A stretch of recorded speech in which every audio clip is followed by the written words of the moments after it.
السلام علیکم، کیا حال ہے جناب؟ خیریت سے ہیں؟ آج آپ کو کال کر رہا تھا تو اوپر آپ کی آئی ڈی پر وہ پرانا پی ٹی آئی کا کوئی جلسہ یا اس طرح کی کوئی چیز تھی جو اس کی تصویر آپ نے لگائی ہوئی ہے، تو مجھے بڑی عجیب سی بات لگی، جس طرح اگر پی ٹی آئی کا کوئی آدمی مسلم لیگ کا جھنڈا اٹھا لے یا مسلم لیگ والا پی ٹی آئی کا جھنڈا اٹھا لے تو کیسا لگے گا آپ کو؟ اسی طریقے سے اللہ کی پارٹی میں اللہ کا مومن بندہ، مخلص بندہ ان شیطانوں کے جھنڈے اٹھائے یا ان طرح کی آئیڈیاں لگائے تو بتاؤ پھر اللہ کا بندہ کیسے اللہ کا بندہ رہے گا؟ زیادہ اتنا بڑا رسک نہ لیں، یہ بہت نازک اور اہم فیصلہ ہوتا ہے زندگی کا، کہ اللہ کی پارٹی کے اندر آنے کے بعد انہی لوگوں سے تو سب سے مقابلہ ہے، اور ہم نے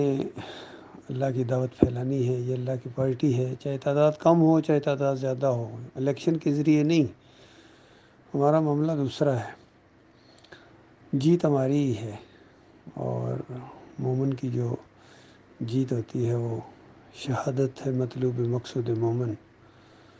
نہ مال غنیمت نہ کشور کشائی۔ مومن تو جہاد کرتا ہے اللہ کے راستے میں صرف اپنی شہادت کے شوق میں، سب سے جو کم اس کا ٹارگٹ ہوتا ہے وہ شہادت ہوتی ہے، نہ کوئی ملک بڑھانے کا معاملہ، نہ مال غنیمت کے لیے وہ جہاد کرتا ہے۔ یہ ہے صحیح معنوں میں جہاد، یہ ہے حق کا ساتھ دینا۔ باقی جتنے ہیں سارے چاہے جو مرضی کہتے رہیں کہ یہ جہاد ہے، یہ حق کا ساتھ دو، یہ کرو، سب شیطانی ان کے فلسفے ہیں، سب شیطان کی پارٹیاں ہیں۔ اس زمین کے اوپر ایک اللہ کی پارٹی ہے مخلص مومنوں کی، چاہے تعداد تھوڑی کیوں نہیں ہے، اور دوسری ساری پارٹیاں شیطان کی پارٹیاں ہیں۔ آپ جس کو چاہو، جس پارٹی کو چاہو جوائن کرو، اور انجام دونوں کا ایک نہیں ہے۔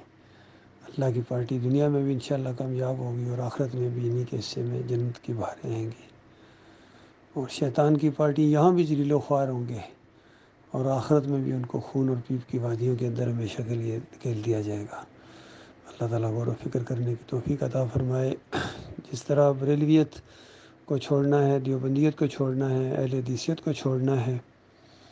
اور مومنوں کی جماعت میں شامل ہونا ہے، مومنوں کا ساتھ دینا ہے، سچوں کا ساتھ دینا ہے، بالکل اسی طرح انسیاسی پارٹیوں سے ہمارا کوئی تعلق نہیں ہونا چاہیے، ذرا برابر ان کے ساتھ تعاون کرنے کا مطلب ہے کہ یہ اللہ کے ساتھ غداری ہے، اللہ کے ساتھ، اللہ کے دین کے ساتھ یہ بے وفائی ہے، اللہ کی جماعت کے ساتھ یہ بے وفائی ہے، یہ بہت بڑا خسارہ ہوگا۔